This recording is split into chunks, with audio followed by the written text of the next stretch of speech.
Hi friends, Anna University November December 2025 Regulation 2021க்கான important questions இந்த வீடியோல பார்க்க போறோம். Subject code HS3251 HS3252 Professional English 2 இந்த சப்ஜெக்ட்டுக்கான part A and part B க்கான important topics இந்த வீடியோல பார்க்க போறோம். கொடுத்திருக்க டாபிக்ஸ் எல்லாமே பார்த்தீங்கன்னா தெளிவா நிறைய கொஸ்டின்ஸை ரீட் பண்ணி பாருங்க. இந்த ப்ரொஃபஷனல் இங்கிலீஷ் 2 பேப்பர் எப்படி கிளியர் பண்ணலாம்னு பார்த்தீங்கன்னா உங்களுக்கு எல்லா கொஸ்டினுக்குமே ஃபார்மட் கரெக்டாக ரைட் பண்ண தெரிஞ்சிருக்கணும். ஃபார் எக்ஸாம்பிள் பார்த்தீங்கன்னா இமெயில்னா இந்த ஃபார்மெட்டில் தான் ரைட் பண்ணணும். ஒரு லெட்டர் ரைட்டிங் எடுத்துக்கிட்டிங்கன்னா இந்த ஃபார்மெட்டில் தான் ரைட் பண்ணணும். ஒரு ரெஸ்யூம் எடுத்துக்கிட்டிங்கன்னா அதுக்குன்னு ஒரு ஸ்ட்ரக்சர் அண்ட் ஃபார்மெட் இருக்குது. அந்த மாதிரி எல்லா கொஸ்டினுக்குமே ஃபார்மெட் தெரிஞ்சுட்டு கொஞ்சம் கிராமட்டிக்கல் மிஸ்டேக் இல்லாமல் சிம்பிள் சென்டென்ஸாகவே ரைட் பண்ண பாருங்கள். இப்படி நீங்கள் ரைட் பண்ணாலே இந்த பேப்பரை ஈஸியாக கிளியர் பண்ணிடலாம். இந்த வீடியோவில் பார்த்தீங்கன்னா பார்ட் ஏக்கான எந்தெந்த டாபிக்ஸ் படிக்கணும்னு சொல்கிறேன் அண்ட் பார்ட் பிக்கான டாபிக்ஸ் வித் எக்ஸ்பிளனேஷனோட டீட்டெயிலாக பார்க்கலாம். வீடியோ ஸ்கிப் பண்ணாமல் ஃபுல்லாக பாருங்கள். ஆல்ரெடி பார்த்தீங்கன்னா ப்ரொஃபஷனல் இங்கிலீஷ் 1க்கான இம்பார்ட்டன்ட் கொஸ்டின்ஸ் அப்லோட் பண்ணிட்டேன். பார்க்காதவங்க ப்ரொஃபஷனல் இங்கிலீஷ் 1 பார்த்துக்கோங்க. மறக்காம நம்ம யூனிவர்சிட்டி லேர்னர்ஸ் தமிழ் சேனலை சப்ஸ்கிரைப் பண்ணி வச்சுக்கோங்க. தொடர்ந்து சப்போர்ட் பண்ணுங்க. வேற எதனா சப்ஜெக்ட் இம்பார்ட்டன்ட் கொஸ்டின்ஸ் வேணும்னா கமெண்ட் பண்ணுங்க. நான் சீக்கிரமா அப்லோட் பண்ணிடுறேன். ஃபர்ஸ்ட் பார்ட் ஏவுக்கான என்னென்ன டாபிக்ஸ்லாம் நீங்கள் கவர் பண்ணணும்னா mixed tenses, active and passive voice, reporter speech, if conditionals, models, numerical adjective, infinity and gerund, relative classes, use of preposition, prepositional phrase, conjunction, error correction. இந்த 12 topic தான் வந்து பார்த்தீங்கன்னா part ஏவுக்கான topic. Part A வேணும்னா நான் next வீடியோவில் explain பண்ணி போடுறேன். இந்த வீடியோவில் பார்த்தீங்கன்னா பார்ட் பிக்கான எக்ஸ்பிளனேஷன் வீடியோவை பார்க்கலாம். பார்ட் பியில் ஃபஸ்ட்டு என்னென்ன டாபிக்லாம் இருக்குன்னு பார்த்தீங்கன்னா ஃபர்ஸ்ட் கொஷின் பார்த்தீங்கன்னா read the following passage and answer the given question. Second email writing, professional email writing. Third பார்த்தீங்கன்னா checklist. Fourth recommendation. Fifth transcoding. Sixth job internship application, cover letter and resume. Seventh accident report and survey report. Eighth compare and contrast essay, cause and effect essay. இன்னும் பார்த்தீங்கன்னா problem and solution essay, argument எஸ்ஏன்னு இன்னும் extra 2 essay இருக்குது. Ninth பார்த்தீங்கன்னா writing letter to editor. 10th பார்த்தீங்கன்னா writing response to the complaint. இந்த 10 topic தான் வந்து பார்த்தீங்கன்னா பார்ட் பிக்கான டாபிக். இந்த டாப்பிக்கில் நீங்கள் எப்படி எல்லா கொஸ்டினுக்கும் எப்படி ஃபார்மட்டாக எழுதணும், என்னென்ன ரூல்ஸ்லாம் ஃபாலோ பண்ணணும்னு நான் டீட்டெயிலாக எக்ஸ்பிளைன் பண்ணுறேன். அதை பார்த்துக்கோங்க. அதில் ஃபஸ்ட்டு பார்த்தீங்கன்னா read the following passage and answer the given question. உங்களுக்கு ஒரு பேராகிராஃப் கொடுத்துட்டு கீழே வந்து பார்த்தீங்கன்னா கொஷின் கேட்டு நீங்கள் ஆன்சர் பண்ணுற மாதிரி இருக்கும். அது choose the following type multiple choice கொஷினாகவே இருக்கும். இல்லைனா ட்ரூ ஆர் ஃபால்ஸ் மாரி கேட்டிருப்பாங்க, இல்லை ஃபில்அப் மாரி கேட்டிருப்பாங்க, இல்லை 2 மார்க் பேஸ் பண்ணி கேட்டிருப்பாங்க. எல்லாமே பார்த்தீங்கன்னா நீங்கள் அந்த மேலே இருக்க பேராகிராஃபை வச்சு தான் நீங்கள் ரைட் பண்ண போகிறீங்க. நெக்ஸ்ட் டாபிக் என்னன்னு பார்த்தீங்கன்னா ரெஸ்யூம் வித் கவரிங் லெட்டர். ரெஸ்யூம்னு சொல்லுவாங்க, இல்லை கரிக்குலம் வைட்டேட் சிவின்னு சொல்லுவாங்க. இந்த ரெஸ்யூம் பார்த்தீங்கன்னா வெரி வெரி இம்பார்ட்டன்ட் அண்ட் ஈஸியான டாபிக் தான். தெளிவாக புரிஞ்சுக்கோங்க. நான் எப்படி ஸ்டெப்ஸ் பை ஸ்டெப்பாக எழுதணும்னு சொல்கிறேன். இப்போ நீங்கள் ரெஸ்யூம் எழுதுகிறப்பயே நீங்கள் வந்து பார்த்தீங்கன்னா கவரிங் லெட்டரும் கன்ஃபார்ம் எழுதணும். இப்போ ரெஸ்யூம்னா என்னன்னு பார்த்தீங்கன்னா இப்போ உங்களுக்கு ஒரு வேலை வேணும்னா நீங்கள் வந்து அந்த கம்பெனிக்கு ரெஸ்யூம் நீங்கள் வந்து ஆன்லைன் மூலயமாவோ இமெயில் மூலயமாவோ சென்ட் பண்ணுவீங்க. இல்லைனா அந்த அட்ரஸுக்கு வந்து பார்த்தீங்கன்னா போஸ்ட் கூட போட்டு விடுவீங்க. இந்த ரெஸ்யூம் வந்து முக்கியம். அந்த ரெஸ்யூம் கூட நீங்கள் கவரிங் லெட்டரும் ரைட் பண்ணணும். கவரிங் லெட்டர்னா ஒன்றும் இல்லை, ஜஸ்ட் வந்து அது ஒரு லெட்டர் ரைட்டிங் மாரி நீங்கள் ரைட் பண்ணணும்.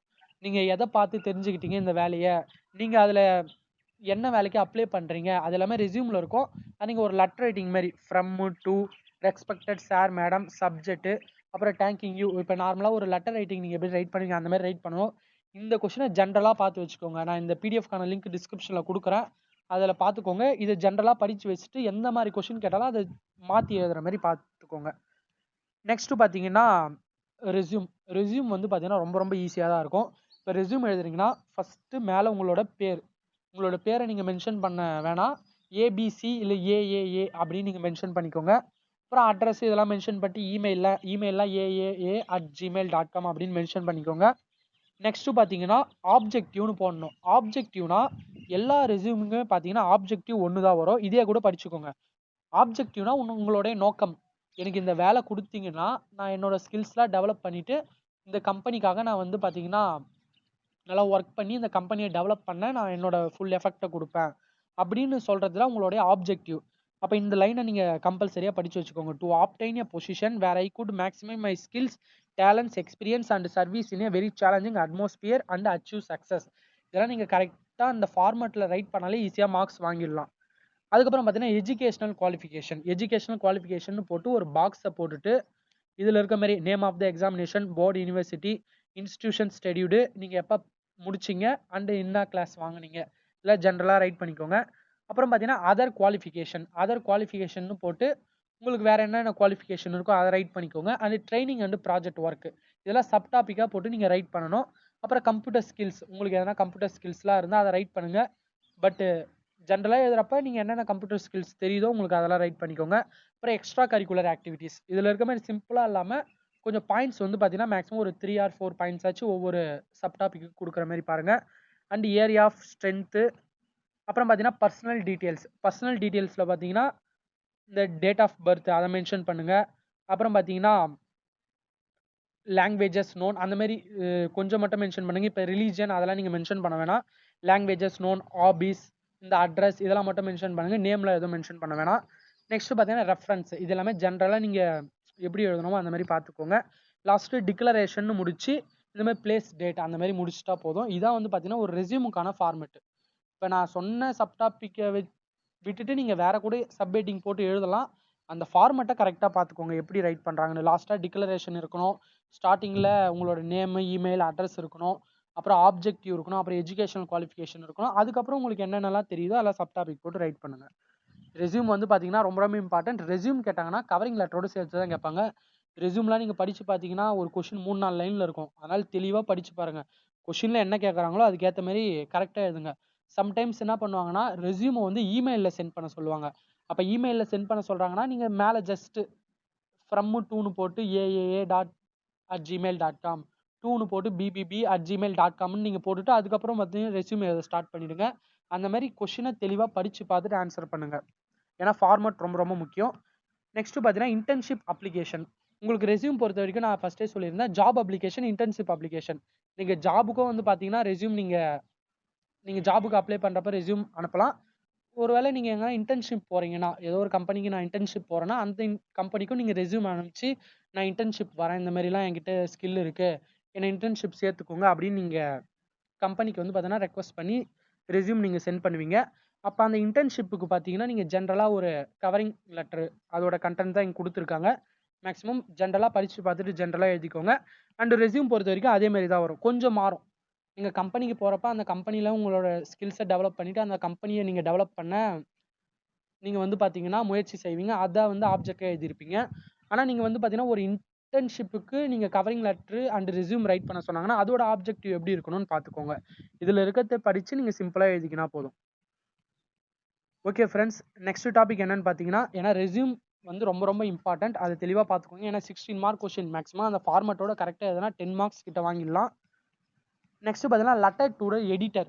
இப்போ எடிட்டருக்கு நீங்கள் ஒரு லெட்டர் ரைட் பண்ணணும், அவ்வளோதான். ஜென்ரலாக வந்து பார்த்தீங்கன்னா லெட்டர் ரைட்டிங் தான், ஒரு ஃபார்மல் லெட்டர் ரைட் பண்ணணும். From to respected sir madam your sincerely அப்படின்னு போட்டு முடிச்சிருங்க.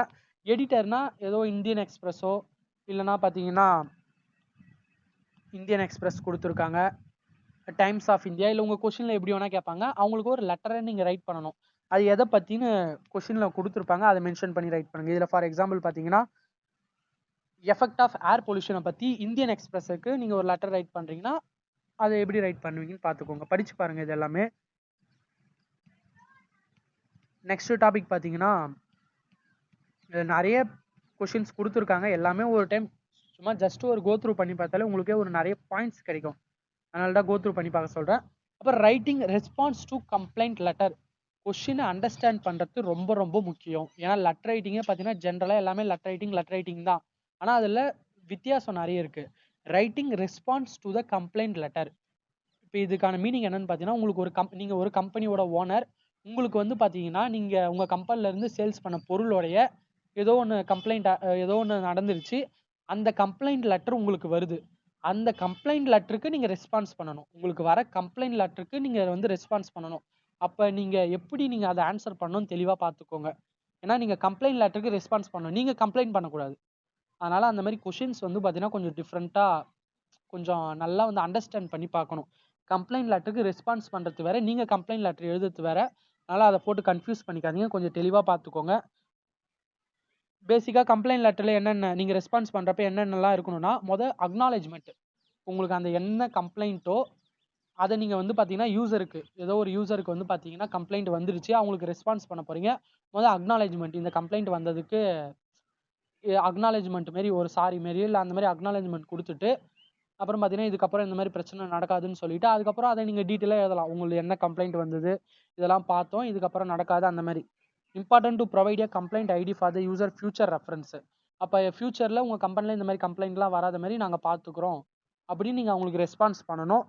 அப்புறம் அப்பாலஜிஸ் நீங்கள் கொடுக்கணும், அந்த மாதிரி எழுதணும். சரிங்களா? ஒரு டைம் படித்து பாருங்கள், உங்களுக்கே புரியும். பட் அந்த கொஷினே மாற்றிடாதீங்க. நான் அதுக்கு தான் பேசிக்காக நான் அதை டீட்டெயிலாக எக்ஸ்பிளைன் பண்ணேன்.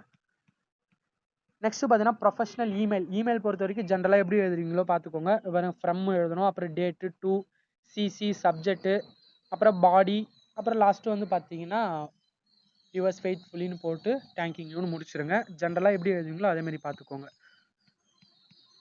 நெக்ஸ்ட்டு பார்த்தீங்கன்னா ரிப்போர்ட் ரைட்டிங் பொறுத்த வரைக்கும் உங்கள் சிலபஸில் என்ன கொடுத்துருக்காங்கன்னா சர்வே ரிப்போர்ட்டும் ஆக்சிடென்ட் ரிப்போர்ட்டும் கொடுத்துருக்காங்க. மற்றபடி பார்த்தீங்கன்னா industrial visit report, feasibility report எல்லாமே ஜென்ரலாக பார்த்துக்கோங்க. சர்வே ரிப்போர்ட்னா இப்படி தான் இருக்கணும், அதோடைய ப்ரொசீஜர் இப்படி தான் இருக்கணும். மொதல் ஒரு பாக்ஸ் போட்டுட்டு எஸ் சர்வே ரிப்போர்ட் ஆன், எந்த சர்வே நீங்கள் எடுக்க போகிறீங்கன்னா ஏர் பொல்யூஷன் இன் சென்னை, அதோடைய சர்வேவை நான் ரிப்போர்ட் பண்ண போகிறேன், ரிப்போர்ட்டை சப்மிட் பண்ண போகிறேன். சப்மிட்டட் டு யாருக்கு சப்மிட் பண்ண போகிறேன்னா ஜென்ரலாக இது எழுதிக்கலாம். யார் சப்மிட் பண்ண போகிறா நீங்கன்னா உங்கள் பேர் ஏபிசி அப்படின்னு போட்டுக்கோங்க. டேட் சும்மா மென்ஷன் பண்ணிவிட்டு நீங்கள் ஜென்ரலாக நீங்கள் வந்து பார்த்தீங்கன்னா ஒரு இன்ஃபார்மல் லெட்டரில் நீங்கள் ரைட் பண்ணிக்கலாம். டாக்டர் ரவின்னு போட்டு சார்னு போட்டு நீங்கள் மட்டும் கண்டென்ட்டை ரைட் பண்ண வேண்டியதுதான். நெக்ஸ்ட்டு ரிப்போர்ட் பார்த்தீங்கன்னா ஆக்சிடென்ட் ரிப்போர்ட் பொறுத்த வரைக்கும் மேக்ஸிமம் பார்த்தீங்கன்னா ஃபயர் ஆக்சிடென்ட் ரிப்போர்ட் தான் மேஜராக இருக்கும். இப்போ ஃபயர் ஆக்சிடென்ட் ரிப்போர்ட்னா அதை எப்படி ரைட் பண்ணணும்னு பாருங்கள். ஜென்ரலாக நீங்கள் வந்து பார்த்தீங்கன்னா மேலே மென்ஷன் பண்ணிவிட்டு எந்த இடத்துல ஃபயர் ஆக்சிடென்ட் நடந்துருக்கோ அதை மென்ஷன் பண்ணிவிட்டு நீங்கள் யாருக்கு அதை ரிப்போர்ட் பண்ணுறீங்களோ அவங்கள மென்ஷன் பண்ணிவிட்டு நீங்கள் ரைட் பண்ணிவிட்டு லாஸ்ட்டு வந்து பார்த்தீங்கன்னா அந்த ஃபயர் ஆக்சிடென்ட் தடுக்கிறதுக்கான என்னென்ன வழிகள் ரெக்கமெண்டேஷனை நீங்கள் ஒரு 3 பாயிண்ட்ஸ் கொடுக்கலாம். ஃபயர் ஆக்சிடென்ட் ஜென்ரலாக இதில் இருக்க கண்டென்ட்டே பார்த்துக்கோங்க, பார்த்துட்டு இதை வச்சு ஓனாக நீங்கள் ரைட் பண்ண பாருங்கள். ஓகே ஃப்ரெண்ட்ஸ், அப்புறம் நெக்ஸ்ட்டு பார்த்தீங்கன்னா இம்பார்ட்டண்ட்டான டாபிக் செக்லிஸ்ட் அண்ட் ஈஸியான டாபிக். ஏன்னா செக்லிஸ்ட்லாம் ரொம்ப ரொம்ப ஈஸியாக இருக்கும். செக்லிஸ்ட்னால் முதல் என்னன்னு பார்த்தீங்கன்னா இப்போ நீங்கள் ஏதோ ஒரு வெளியே கிளம்புறீங்க, இல்லை எக்ஸாம் ரைட் பண்ண போகிறீங்க, இல்லை வேறு எங்கன்னா போகிறீங்கன்னா நீங்கள் எல்லாமே எடுத்து வச்சுக்கிட்டீங்களான்னு உங்களையே நீங்கள் செக் பண்ணிக்கிறது. இப்போ சப்போஸ் நான் எக்ஸாம் ரைட் பண்ண போகிறேன்னா நான் எக்ஸாமுக்கு முன்னாடி பார்த்தீங்கன்னா வீட்டிலேருந்து கிளம்புறப்ப நான் பேனாவே எடுத்து வச்சுக்கிட்டேன்னா ஓகே, நான் வந்து பார்த்தீங்கன்னா ஆல் டிக்கெட் எடுத்து வச்சுக்கிட்டேன்னா, நான் வாட்ச் எடுத்து வச்சுக்கிட்டேனான்னு உங்களுக்கு நீங்களே வந்து பார்த்தீங்கன்னா செக் பண்ணிக்கிறது தான் செக்லிஸ்ட், வேறு எதுவுமே இல்லை.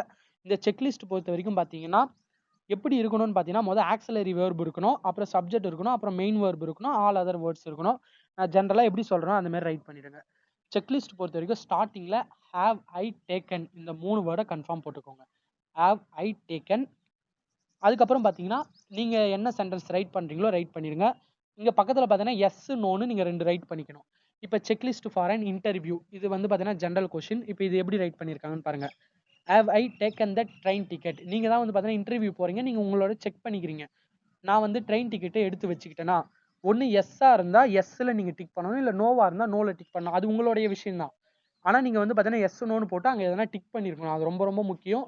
அதுமாதிரி பார்த்தீங்கன்னா எல்லா கொஷினுக்குமே லாஸ்ட்டு கொஷின் மார்க் வைக்கணும். ஏன்னா நீங்கள் ஒரு உங்களையே கேள்வி தான் கேட்டுக்கிறீங்க, அதனால் கொஷின் மார்க் வச்சுட்டு ஒன்று எஸ் நோன்னு டிக் பண்ணணும். Have I taken all the original and xerox copies of the certificate, நான் எல்லா சர்டிஃபிகேட்டையும் எடுத்து வச்சுக்கிட்டேனான்னு உங்களுக்கு உள்ளே நீங்கள் கேள்வி கேட்டிருக்கீங்க. எஸ்னா எஸ், நோனா நோ, ஜென்ரலாக எது டிக் பண்ணுறீங்களோ okay. Have I taken the call letter sent by the கம்பெனிலேருந்து வந்த கால் லெட்டர் எடுத்துக்கிட்டேனா, have I sent the formal dress neatly packed எல்லாமே எடுத்துக்கிட்டேனா அப்படின்னு பண்ணோம்.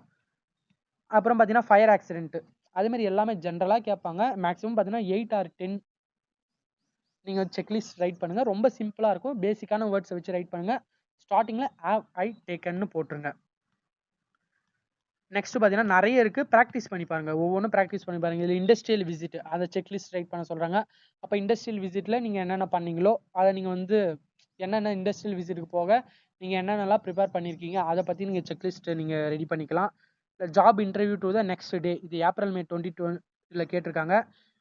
Prepare A checklist for the vacation you are going to after the exam. ரொம்ப easy, நீங்கள் exam முடிச்சுட்டு எங்கேயோ டூருக்கு போகிறீங்க, அப்போ என்னென்னலாம் செக்லிஸ்ட்டு அது நீங்கள் ஜென்ரலாக எப்படி ரைட் பண்ணலான்னா, நான் மணிலாம் வந்து பார்த்தீங்கன்னா எடுத்து வச்சிட்டேனா, அதுக்கப்புறம் பார்த்தீங்கன்னா தேவையான திங்ஸ் எடுத்து வச்சிட்டேனா, அதுக்கப்புறம் பார்த்தீங்கன்னா ரூம்லாம் புக் பண்ணிட்டேனா, அங்கே போயிட்டு வெக்கேஷனில் போய் தங்குறதுக்கு எல்லாமே பார்த்தீங்கன்னா முன்னாடியே டிக்கெட்லாம் புக் பண்ணி வச்சிட்டோம்னா அந்த மாதிரி நீங்கள் ஜென்ரலாக ரைட் பண்ணுறது தான். அடுத்தது பார்த்தீங்கன்னா ரெக்கமெண்டேஷன் ஈஸியாக தான் இருக்கும். நீங்கள் வந்து பார்த்தீங்கன்னா ஒன்றுத்த ரெக்கமெண்ட் பண்ண போகிறீங்க. இதை நீங்கள் செய்யலாம் இல்லை செய்யக்கூடாது, எதனா ஒன்று ரெக்கமெண்ட் பண்ண போகிறீங்க, பரிந்துரைக்க போகிறீங்க, அவ்வளோதான். இந்த ரெக்கமெண்டேஷன் பொறுத்த வரைக்கும் பார்த்தீங்கன்னா நீங்கள் ஸ்டார்ட் பண்ணுறப்ப இந்த மாதிரி வேர்ட்ஸ்லாம் யூஸ் பண்ணிக்கோங்க. It is recommended to, it is suggested to, it is advised to, it is necessary to, it is important to. இந்த 5 சொன்னல, இந்த 5 வேர்ட்ஸை வந்து ஸ்டார்ட் பண்ணி நீங்கள் ரைட் பண்ண ஆரம்பிங்க. Maximum it is recommended to use பண்ணிக்கோங்க. அண்டு வேரியஸ் சென்டென்ஸுக்கு ஏற்ற மாதிரி பார்த்தீங்கன்னா இந்த டிஃப்ரெண்ட் வேர்ட்ஸை வந்து யூஸ் பண்ணிக்கோங்க. ரொம்ப ஈஸியாக இருக்கும். அண்டு நீங்கள் ரெக்கமெண்டேஷன் வந்து பார்த்தீங்கன்னா இது பண்ணக்கூடாதுன்னு சொல்கிறீங்கன்னா it is recommended not to, அந்த நாட்டை வந்து பார்த்தீங்கன்னா மென்ஷன் பண்ணிக்கோங்க. இப்போ எக்ஸாம்பிள் பார்த்தீங்கன்னா மெயின்டைன் ஏ 2 வீலர்னா it is recommended to turn the engine regularly. இப்போ நீங்கள் வந்து இன்ஜினை ரெகுலராக நீங்கள் வந்து பார்த்தீங்கன்னா மெயின்டைன் பண்ணணும் அப்படின்னு ரெக்கமெண்ட் பண்ணுறாங்க. யாரோ ஒருத்தவங்க உங்களுக்கு பரிந்துரைக்கிறாங்க, அவ்வளோதான். நீங்கள் அதை செய்யலாம், செய்யாமல் போகலாம். அந்த பரிந்துரைக்கிறாங்கன்னா நீங்கள் கன்ஃபார்ம் முன்னாடி என்ன போட்டிருக்கணும்னா இட் இஸ் ரெக்கமெண்டட், இல்லை it is suggested, it is important, அந்த மாதிரி வேர்ட்ஸ்லாம் யூஸ் பண்ணுங்கள். செக்லிஸ்ட்டுக்கு அதேமாதிரி ஹேவ் ஐ டேக்கன் அந்த வேர்டு யூஸ் பண்ணுங்கள். லாஸ்ட்டு கொஷின் மார்க் வைங்க, எஸ் நோன்னு போட்டு அதை டிக் பண்ண பாருங்கள். இதெல்லாம் பேசிக் ப்ரொசீஜர் ஃபார்மட், இதை தான் ஃபஸ்ட்டு பார்ப்பாங்க. அண்டு சென்டென்ஸை சிம்பிளாக ரைட் பண்ண பாருங்கள், ரொம்ப காம்ப்ளிகேட்டாக வேணாம். நெக்ஸ்ட் பார்த்தீங்கன்னா இது ரொம்ப இம்பார்ட்டன்ட், எல்லாமே சும்மா படித்து பாருங்கள், ரொம்ப ஈஸியாக தான் இருக்கும். லாஸ்ட்டு எஸ்ஏ ரைட்டிங் பொறுத்த வரைக்கும் ஏற்கனவே உங்களுக்கு தெரிஞ்ச மாதிரி தான் பேராகிராஃப் மாதிரி ரைட் பண்ண போகிறீங்க. ஆனால் எஸ்ஏ பொறுத்த வரைக்கும் முதல் இன்ட்ரோடக்ஷன் இருக்கணும். அதுக்கப்புறம் பார்த்தீங்கன்னா பாடி ஆஃப் த லெட்டரில் பார்த்தீங்கன்னா நீங்கள் நிறைய சப்டாபிக் போட்டு ரைட் பண்ணலாம். அண்டு கன்க்ளூஷன் நீங்கள் ரைட் பண்ணியிருக்கணும். Introduction, body of the essay, conclusion. Body of the எஸ்ஏல நிறைய சப்டாபிக் போட்டு ரைட் பண்ணுங்கள். இப்போ பார்த்தீங்கன்னா எஸ்ஏல நிறைய டைப்ஸ் இருக்குது. உங்கள் சிலபஸில் கொடுத்துருக்க எஸ்ஏ படி பார்த்தீங்கன்னா கம்பேர் அண்ட் கான்ட்ராஸ்ட் எஸ்ஏன்னு ஒன்று இருக்குது. கம்பேர் அண்ட் கான்ட்ராஸ்ட் எஸ்ஏனா நீங்கள் முதல் அதை கம்பேர் பண்ணிடணும். இப்போ 2 ஐட்டம் கொடுத்துருக்காங்கன்னா சிட்டி லைஃப், வில்லேஜ் லைஃப்னா அதை கம்பேர் பண்ணி எழுதணும், அதோட ஒற்றுமையும் எழுதணும். அதை வந்து பார்த்தீங்கன்னா இதுலேருந்து என்ன வேறுபட்டு இருக்குது அந்த மாதிரி அதோட கான்ட்ராஸ்ட்டையும் நீங்கள் ரைட் பண்ணணும். முதல் இன்ட்ரோடக்ஷன் கொடுத்துட்டு அதுக்கப்புறமேட்டு நீங்கள் ரைட் பண்ண ஆரம்பிக்கலாம். அந்த டாபிக் என்ன சொல்ல வராங்க அப்படின்னு தெரிஞ்சுக்கிட்டு அண்ட் அவங்க என்ன கேட்டிருக்காங்கன்னு பார்த்து அதுக்கேற்ற மாதிரி எழுதணும். நெக்ஸ்ட் பார்த்தீங்கன்னா ப்ராப்ளம் சொல்யூஷன் எஸ்ஏ, இது ஒரு டைப் ஆஃப் எஸ்ஏ.